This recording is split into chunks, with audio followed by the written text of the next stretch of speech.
In this video, we will discuss about very important topic in Java, that is static method.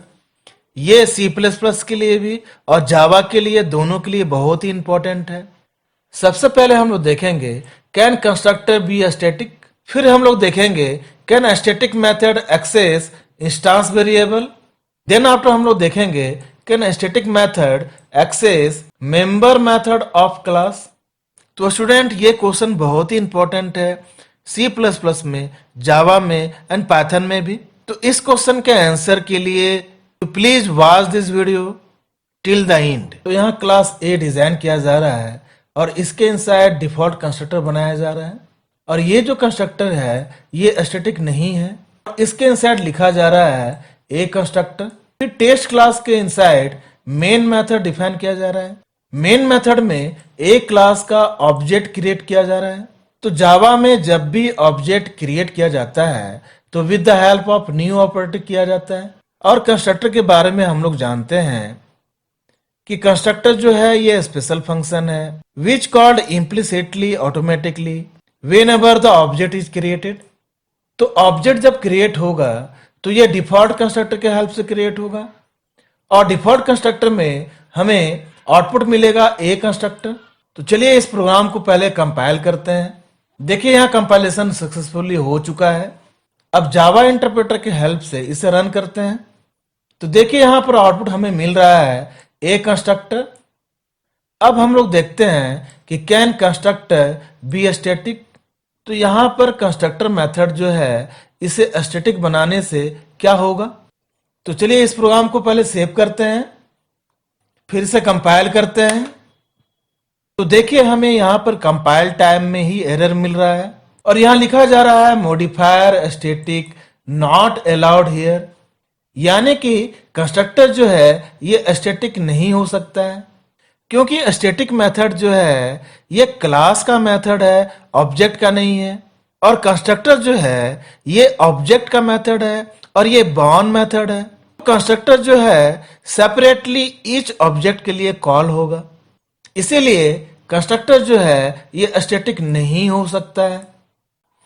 अब हम लोग देखते हैं कि can static method access instance variable. तो यहां पर क्लास टेस्ट बनाया जा रहा है, और क्लास टेस्ट के इनसाइड में इंटीजर ए जो है ये इंस्टेंस वेरिएबल है, और टेस्ट क्लास के इनसाइड मेन मेथड डिफाइन किया जा रहा है जो कि स्टैटिक है, और मेन मेथड में a इक्वल टू 10 इनिशियलाइज किया जा रहा है।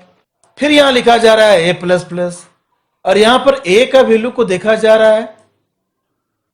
तो स्टूडेंट यहां पर हमेशा कंफ्यूजन होता है, a का वैल्यू जो है यहां पर 11 डिस्प्ले होना चाहिए, लेकिन स्टैटिक मेथड जो है ये इंस्टेंस वेरिएबल को एक्सेस नहीं कर सकता है। इसे कंपाइल करते हैं।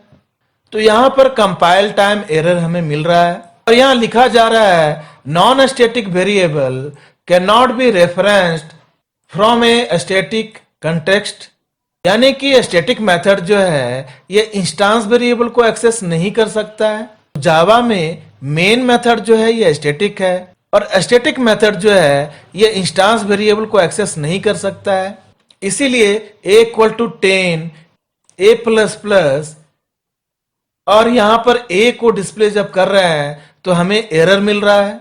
अब क्लास टेस्ट के इनसाइड अगर इंटीजर a जो है इसे स्टैटिक कर लिया जाए तो स्टैटिक मेथड जो है it can access static data only. तो मेन मेथड जो स्टैटिक है ये स्टैटिक डेटा को एक्सेस कर सकता है। तो यहां पर a का जो वैल्यू है ये हमें मिलना चाहिए 11। तो चलिए इसे कंपाइल करते हैं। देखिए यहां कंपाइलेशन सक्सेसफुली हो चुका है। अब इसे रन करते हैं। तो यहां पर a इक्वल टू 11 हमें मिल चुका है, यानी कि स्टैटिक मेथड जो है ये क्लास का स्टैटिक डेटा को एक्सेस कर सकता है, लेकिन ये इंस्टेंस वेरिएबल को एक्सेस नहीं कर सकता है। अब हम लोग देखते हैं can static method access member method of class. तो यहां पर क्लास टेस्ट जो बनाया जा रहा है इसके इनसाइड में मेंबर मेथड शो मेथड बनाया जा रहा है, और यहां प्रिंट किया जा रहा है आई लव इंडिया। तो मेन मेथड में शो मेथड को कॉल किया जा रहा है, और शो मेथड जो है ये स्टैटिक नहीं है, तो मेन मेथड जो स्टैटिक मेथड है ये शो मेथड को एक्सेस कर सकता है कि नहीं? तो चलिए पहले इसे कंपाइल करते हैं। तो स्टूडेंट यहां कंपाइल टाइम एरर हमें मिल रहा है और यहां लिखा जा रहा है non static method so can not be referenced from a static context, यानी कि स्टैटिक मेथड क्लास का ये मेंबर मेथड को एक्सेस नहीं कर सकता है। और अगर शो मेथड को स्टैटिक बना दिया जाए तो मेन मेथड में स्टैटिक मेथड जो है ये एक्सेसिबल होगा। तो चलिए इसे पहले सेव करते हैं, फिर कंपाइल करते हैं, अब इसे रन करते हैं। तो देखिए यहां आउटपुट हमें मिल रहा है आई लव इंडिया।